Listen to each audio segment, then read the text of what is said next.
Greetings, people of the internet. I am doing another Facebook Live, or about to do another Facebook Live, answering questions about emotions and faith. Today's question is an important one from Chris Hall, who's in the comments today following along. He asked this question. He said, how do I know the difference between being sad and being depressed? Hey, Teresa, nice to see you. This is a really crucial question because we all feel sadness, and many of us have experienced depression, and there's some very common features of these two experiences. And we talk about depression more and more in our culture and our society, and it's very easy for us when we feel down or blue or demotivated to say, oh, I'm just so depressed. And there's an important distinction between sadness and depression, particularly about what you're going to do to deal with them. So that's the question we're tackling today. How do I know the difference between being sad and being depressed? Now, I want to just give this caveat first.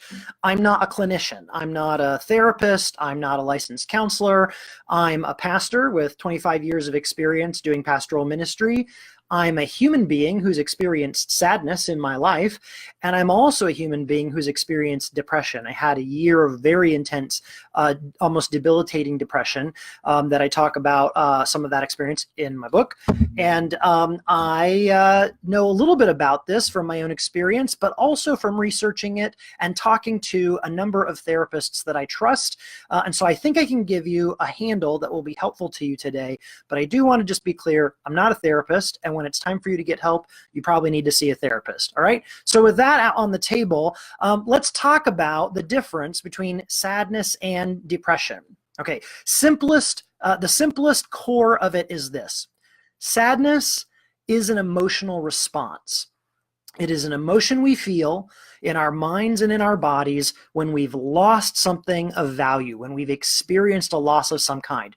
It could be for a small loss, like I was really excited to see the new Captain Marvel movie, and I didn't get a chance to see it, and so I feel a little bit of sadness around that. Or it could be a massive experience of loss, a lost dream, or going through an experience of losing a loved one. Anywhere in between, we have this emotional response. It's normal to humanity. Sadness is normally about something specific. There's a loss or a set of losses, and you feel sadness about that. This is not just having the blues or being in a bad mood. This is an emotional response to experiencing a loss. So that's what sadness is. Now, depression can include sadness. That's why this is an important question. You can be depressed and feel sad. Chris, nice comment. I didn't make it uncomfortable at all. Good. Sorry, didn't mean to. I'm assuming you're asking the question for a friend, and that's always the case, right? Asking for friends. So sadness is an emotional response. Depression can include sadness, but depression is more complicated than sadness. It includes a variety of symptoms. And if you're depressed, if you're experiencing depression, you'll have some collection of these kinds of symptoms. So you may feel discouragement. I relate to discouragement as a sense of feeling overwhelmed, right? You don't have the courage to face the things you need to face in your life. It will include hopelessness, like this sense that the darkness I'm feeling right now is just never going to change. I can't see the light at the end of the tunnel. It's always going to be this way. It includes irritability because you're in a bad place and temper tends to get short. Maybe you're snappish with people or cynical. A lot of times depression includes feelings of worthlessness, just a deep sense of not able to accomplish things. In our culture, we're so built around the idea, we have been so formed around the idea that our value as human beings is based on our performance, that when we can't perform, which is something that happens when you're depressed, then we start to feel less and less personal value. We start to feel like we don't know if we're worth the air we're breathing. And so there's this generally accompanying feeling of worthlessness. Depression, this is the most famous symptom, the one that we often talk about the most, comes with this deep, overwhelming lack of motivation. Like basic things, like getting out of bed in the morning just make you tired. You come home and you have a pile of things you need to do and you just want to take a nap. You know, that lack of motivation, that's a part of what makes depression so difficult to deal with. There's some other things that happen with depression. Sometimes you can have struggle thinking, your ability to concentrate or to focus on ideas or to hold ideas in your head long enough to deal with them. That can be eroded when you're experiencing depression. It also usually comes with a draining away of your passion. The things that you used to enjoy just don't feel the same. They don't give you that boost. You don't find the juice anymore, even though they're things that you've loved in the past. Sometimes depression can actually come with pain, literal pain, mental anguish for sure, but sometimes even just a ache in the body, just a physical sense of displacement or pain. A lot of times there's other physical manifestations. Your sleep patterns will be affected with depression. So if you're someone who has had normal, healthy, balanced sleeping patterns, maybe you will get insomnia and you won't be able to sleep. Or maybe it's the other way around. Maybe you're someone who's made it through life with very little sleep and now all of a sudden you have to sleep all the time.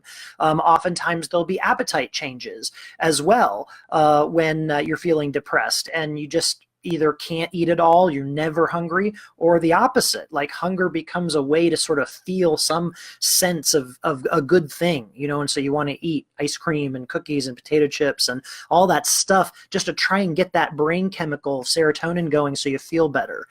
Energy level is affected with depression. And then sometimes, not always, not for everyone, but sometimes depression will come along with suicidal thoughts or ideation. Or if it's not extreme suicidal thoughts, it may just be this deep sort of sense of, I wish I didn't have to go through this. I wish everything would just go away. I just wish to sleep forever. Stuff like that. Now that's not everyone's experience, but that can often happen with depression. So these are two different experiences. Sadness is an emotional response. It can be really deep. It can last for a while. It can be incredibly painful. But depression includes sadness, but also has all these other components.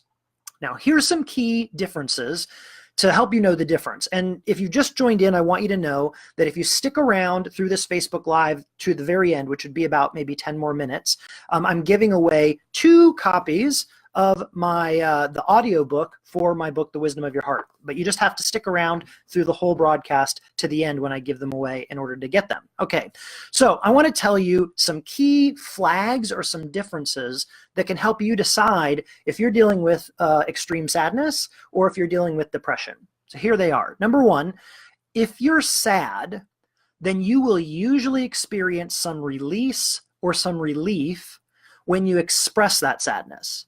So you cry, or you rage, or you vent to a friend, or you write an angry poem, or you play your guitar at top volume with really dark distortion, or you take a walk, or you journal, or you talk about it to a friend. You do that stuff, and you may still be sad, but you feel a little lift, right? You feel a little better in your spirit.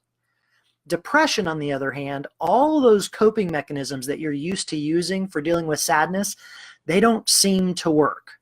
So if you can do those things, if you can grieve, if you can express your sadness and feel a little lift, you're probably feeling sadness, not depression. Number 2, the second flag difference. Sadness usually feels less sharp and intense as time passes. Now, obviously, the pain of sadness is different depending on the size of the loss, right? If I'm sad that I didn't get to see a movie with my friend, I feel a little bit of sadness, but it's not something I carry. It doesn't last very long. If I experience a death, that sadness will be very intense for months, maybe even a year, and then it will diminish over time, but it will stick around as a part of your life for a long time. Now, that's normal for sadness. But here's the thing with depression. Depression, time passing doesn't seem to matter. In fact, sometimes, because there's that sense that this is never going to go away, the longer your depression lasts, the worse it feels, right? So if you're feeling, if the feeling that you're feeling lightens up over time. As weeks pass, you feel a little less sad.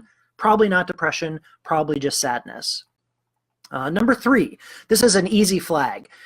Sadness is an emotional response, which means it's almost always attached to a very specific loss. Like there's something that happened, there's an event, there's an interaction, there's something that happened that, that you can identify and you feel sad about it. Depression, on the other hand, while it can be triggered by a specific event, depression just sort of feels like it covers everything. It's sort of this paste that sort of covers every aspect of your life. And if people ask you, what are you feeling sad about? You can't really even identify it. It just, everything feels hard, everything feels heavy, and it's not attached to a specific thing that you can name. So if you can identify, I'm feeling sad because I wrecked my car, that's sadness, not depression. If it feels like it kind of covers every aspect of your life, it could be depression. All right, so number 4, this one's fairly common. Depression impacts your ability to function a lot more than sadness does. Now, if you are experiencing intense grief, you have a loss like a divorce or someone dies, that will impact your ability to function, for sure, no question. You'll have to take some days off. You will not be at full capacity. You'll be emotionally worn. That's normal for grief. Grief takes a lot of energy. But depression, when it's serious, can impact your ability to function like nothing else. And what happens with depression over time is that the stuff begins to stack up and become more overwhelming. So there's laundry and dishes and keeping appointments or failing to keep appointments and your ability to remember commitments and all of the things like the building blocks of a healthy, responsible adult life. The further you are into depression, the less and less able you are to keep up with those things very often. So if you're feeling intense sadness, it may impact your ability to function for a little while, but generally speaking, you can continue to function. Depression over time directly attacks your ability to function. That's why we actually refer to it as a mental illness, because over time it actually gets in the way of your capacity to live your life. And so that's another distinction. Are you able to function or not? If you're not able to function, maybe it's depression. All right, here's another one. I'm a pastor, I'm a Christian, a follower of Jesus. I talk with a lot of people who are Christians or other people of faith. And another key difference between sadness and depression is that oftentimes when we're feeling sad, we have certain spiritual practices that we rely on that can help carry us through, right? So we still feel the sadness, we still feel the weight of that painful emotion, but because we have these spiritual practices, maybe it's prayer or journaling, or maybe it's participating in worship or some other spiritual practice that's meaningful to us, that spiritual practice sort of gives us a lift that carries us through. We can still feel sad, but we also feel like God is with us. We feel like maybe ultimately there would be purpose in the sadness, even if we don't feel it right now. That spiritual practice seems to make a difference. Now, in depression, all that stuff feels like sand. Spiritual practices that used to work for you, that used to make you feel a sense of connection to God, that used to make you feel like everything's going to be okay. In deep depression, those spiritual practices, they stop being helpful or effective. They feel like nothing. Maybe you continue to do them if you're a person of faith and you sort of do them just out of a sense of habit or commitment or a desire to maybe see things change. But over time, they don't make a difference. You know, the worship song that used to move you, it means nothing now. It feels like empty motions. Praying sort of feels like shouting into outer space.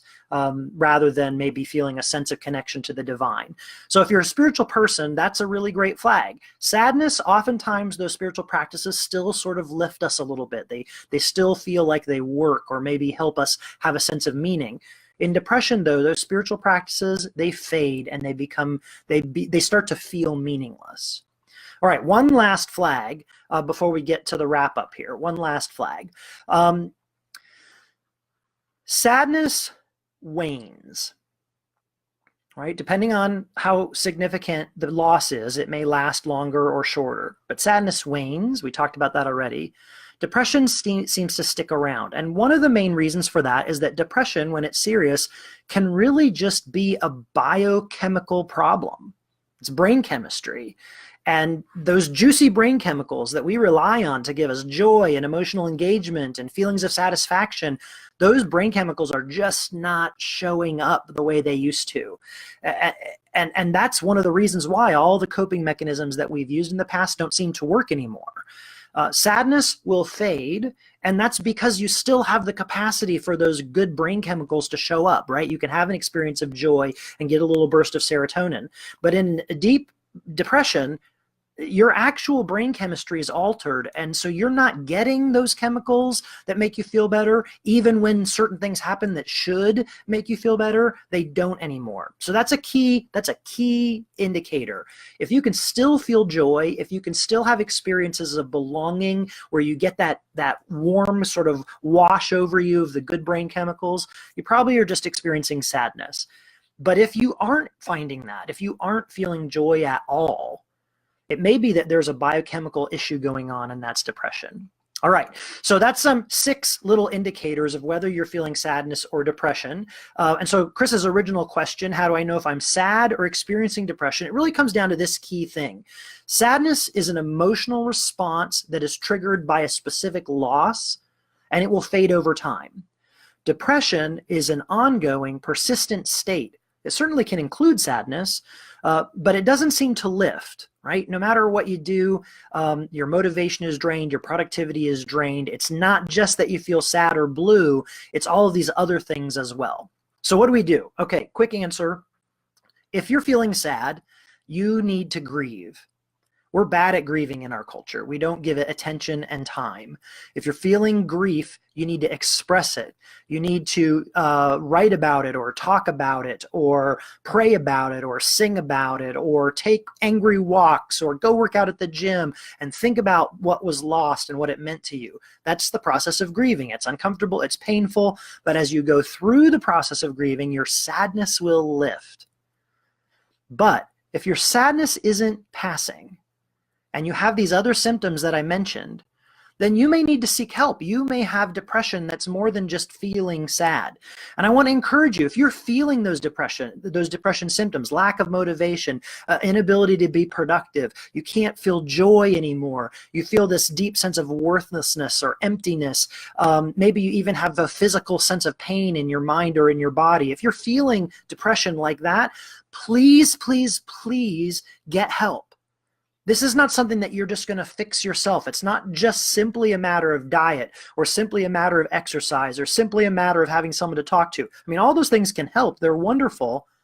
But depression is also a matter of brain chemistry. And you are going to need help to get out of that. I know I spent the better part of a year in a deep depression. It was nearly incapacitating. It was devastating. It impacted my family. It impacted my work. It impacted my ministry.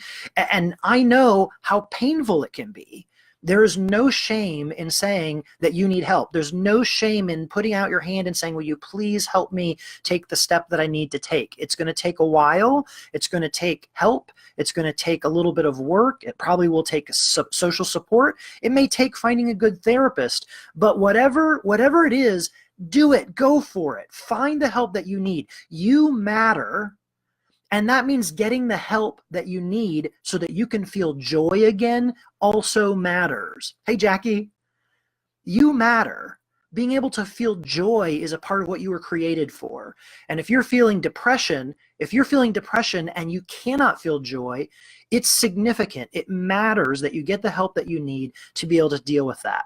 All right, that's today's Q&A. I'm not quite done yet because, like I said, this Q&A is brought to you by The Wisdom of Your Heart, the book that I wrote about the impact of emotions on our life and our spiritual journey.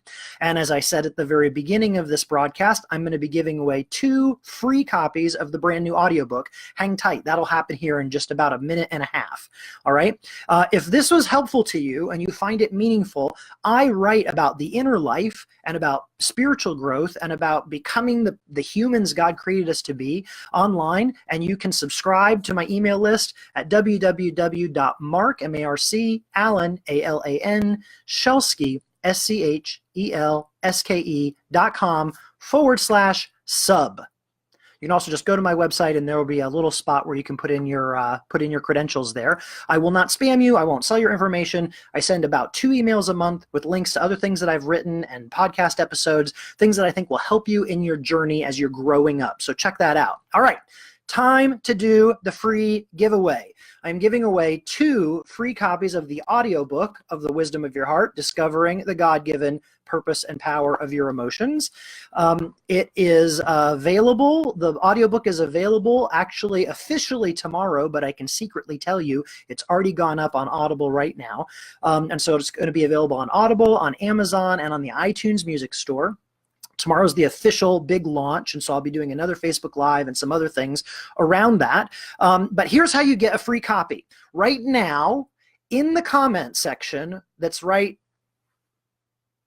over here, I think, in the comment section, write a question. It can be any question about emotions and faith, about the inner life, anything in that neighborhood. Write a question. Any question at all, doesn't have to be deep.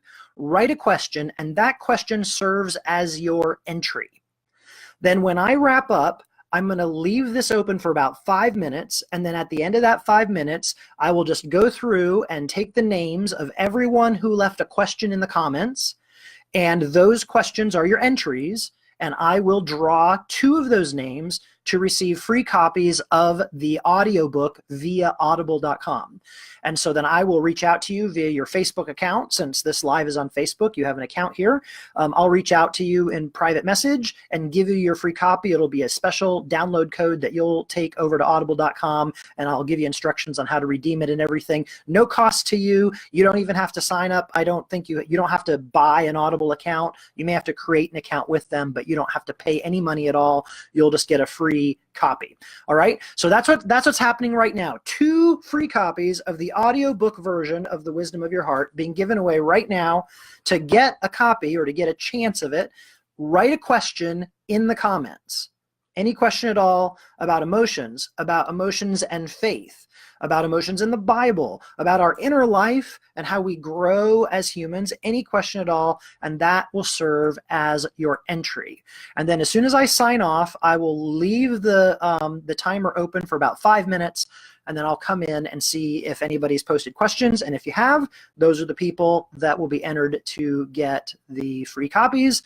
And here in the next 10 minutes by 4:45, I will comment, I will leave you a message with a free copy. All right, so that's how it's going to work. Thank you so much for hanging out with me today here on this Facebook Live. I'm going to be doing another short one tomorrow to celebrate the launch of the audiobook. If you have questions about emotions and faith, leave them in the comments. If they're private questions, private message them to me, and make sure to note in the private message that you don't want me to use your name. That's fine. You can also email me. My email address is on my website. Give me those questions, and I will continue to make Facebook Lives about this stuff so that you can grow, so that you can have a better life, the kind of abundant life that God designed you for. Until next time, don't forget, you are loved, you are known, and you are not alone. Thanks for being here with me.